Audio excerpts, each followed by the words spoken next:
Hello, everybody. This is Pete from PA Labs, and we're resuming with video 6 in the Shmup series. And what we have next is enemy movement. And let's see, enemy movement is very similar to the player movement. We see how many enemies that exist, and then we compare it to the enemy count and find out if we need to spawn some new enemies. Otherwise, we're going to just move the ones we got. If the enemy count is less than the enemy ship max, then we're going to go look for a dead one, one that's already been spent and used up, and then turn him back alive, turn his fire off to make sure he's ready to go and shoot the next time he does anything. And then we initialize the sprite, if need be, of the enemy ship. We start him off randomly across the X plane, but he starts off at 0 on the Y, so he's all the way at the top. We increment our counter, just as we just added somebody new, and then we randomly set him on a direction of east and west, is right or left. And then we set his shield strength to 0.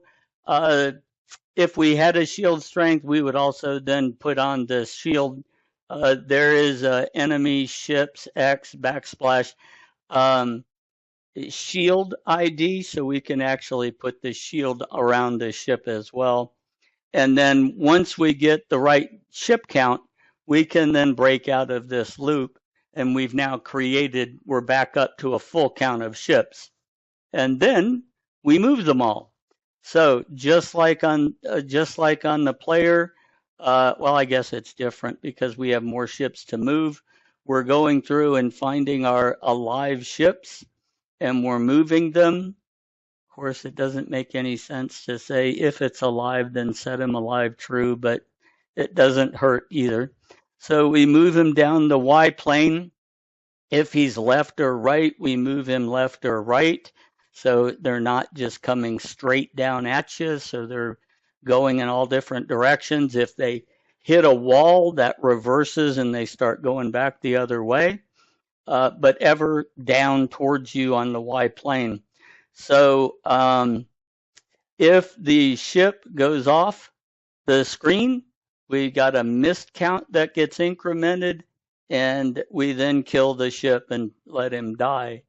I'm thinking I need to add this also back over on, oh, that's the enemy bullets. Never mind, we don't care about the bullets missing this screen, just the ships. Okay, so this is we display the transparent sprite, and we say, okay, if the shield strength was greater than 0, then this will actually do your shield for you. But I don't have those activated here. That's not to say you might want to add them in, and maybe you can, I have different ships you could use and different layers and stuff like that as well. But for me, this is all I wanted to show you how to build one. And our last is check collisions. Now, this one's a bit more complex than the others. So, okay, so we're going to ignore the explosions first. I put that on here as well. First, we're going to look for collisions.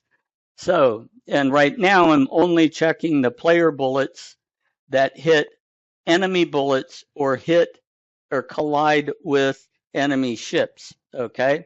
So we're going to iterate through all the max bullets. If the bullet's alive, then we want to say, okay, let's start going through the enemy ships and say, okay, is this enemy ship alive? So we're iterating all the enemy ships to see if any of the enemy ships has a pixel collision with our ammo, with our bullet that's there. If there is a collision, and this one command tells us that, we say, here's the bullet, here's the sprite, here's where he is, here's the ship, and here's where he is. Tell me if they got a collision. If they got a collision, then we can say, yep, you got a hit. If the enemy hits are greater than 0, up to you how you want to handle how many hits it takes to kill an enemy ship. We turn the enemy ship to dead. We turn the bullet to dead. We then call the explosion at X and Y of the enemy ship, because that's what's exploding. And then we count how many enemies were killed and how many enemies were killed this level. So we keep both counts going. And then we play the actual explosion. Okay. Now, let's collapse that looking for enemy ships. Now let's see if our bullet has hit an enemy bullet. Exact same thing. We're going to spin through the enemy bullets, try to find if there was a collision between my bullet and their bullet. And if it is, we go ahead and track the enemy bullet killed, and we blow it up the same way. So now we can go look at the do the enemy explosion, okay, which is our first function that I collapsed. So play an enemy explosion is going to spin the explosion animation array and find an animation that is not alive, the first one he comes in contact with. He'll go in and set the timer to now, set his speed to 45, set the current frame to 0, and then set the X and Y coordinates and size of the explosion animation. And then he's going to clear out the animation frames and resize them appropriately, okay? Because the animations themselves are really 100 by 100, and I've shrunk them down to like 60 by 60, and I'm not sure if I kept them both that way. Let's go look. So yeah, bullets is still at 60 by 60. So you could actually change the size of the bullet explosion. Maybe that's bigger than the ship. Maybe it's smaller than the ship. It doesn't matter. It's up to you. We can change sizes of the explosion. That's the important thing. And then the very last thing you do is turn the explosion on, because this takes a couple milliseconds. If you turn it on, it could actually start playing the animation before you actually finish building it. Okay, so make that last. Okay, so once you've set him, you get the heck out and you're done. Okay, so that then returns the thread this way, and he continues his look to see what else it might run into. Okay, so if you were to turn this around, we would then do the reverse and say, now let's look at the enemy bullets and see if they come in contact with the player's shield or the player's ship. Now the player's ship is actually encased inside the shield, so it'll have to go through the shields to get to the ship. So you could actually do this exact same thing kind of in reverse to actually have the player take hits. And that's an entire shmup game, guys. It's not tremendous rocket science. It's a bit of code, but it's a lot of arrays and messing with the numbers on the arrays. And the real animal that makes it are these structures. So we're tracking numerous things on each item. Each bullet has whether it's alive or not. There can be 50 bullets, you know? So you just find the first one that you can find and just reuse them over and over. Same with the animations, same with the stars, same with the heroes. It's all kind of a big array game, and it makes it fun. And then you can tweak it as you see fit. So important things to note is back over here, we go through our loop. We check for collisions first. We move the player shoots, we move the enemy bullet, and then we fire the enemy. Okay, his guns fire. Okay, then we check our timers. Okay. And at the very end, we see what's happened, and then we kick it back up here to this first half and say, okay, level failed. We're showing them the level failed. Oh, it's so terrible. And then otherwise you have success and hooray, you made the list and everything's great. Let's go on to the next one. And I've just ratcheted it up a little bit worse. Okay.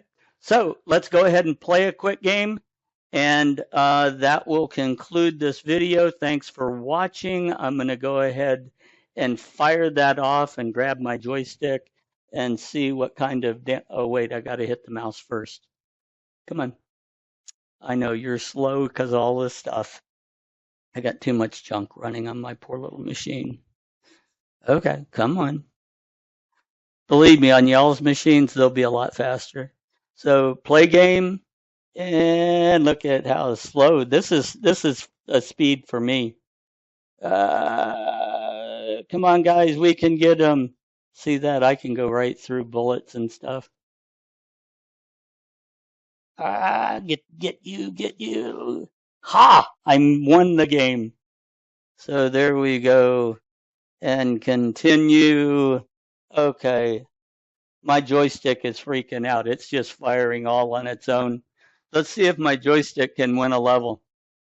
Let's see, we got our score on top of 96, 100. And look at that. Joystick's doing pretty good.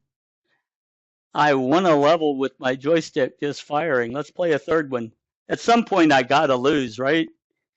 Yeah, this looks like a good loser. Come on, guys. So basically, my joystick's broken and just keeps the trigger pulled the whole time. So, and oh, look at that. We got him. And oh my God, my joystick won again. Come on.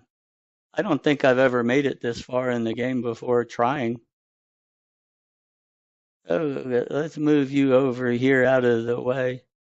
That way you should lose. Because I want to see that thing pop up where I get on the list. Because I know I'll be on the list because all the list is 0, right?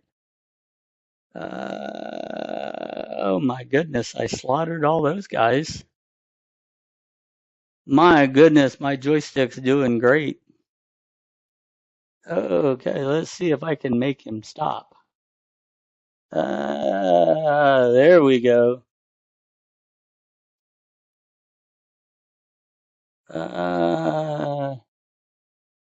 Let's come on over here.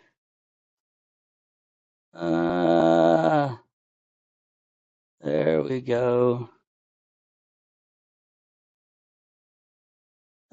No, run. There we go. We got to get more of those guys through. Earth has to die. I'm a traitor. There we go. Come on.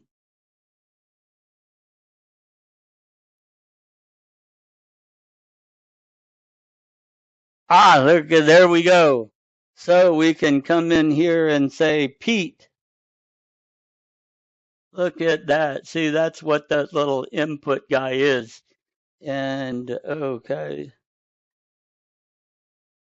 Oh, come on. There we go.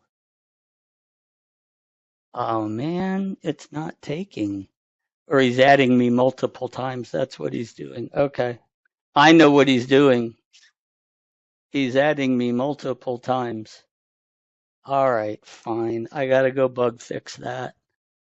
Okay, so I got a few bugs to fix. So that was my first time to actually get on the board. So I think I'm on the board multiple times. So you get it once and then I got to kick you out of that loop. So anyhow, thank you all for watching. By the time this video airs, the game will be out there on the website. Thank you all for watching.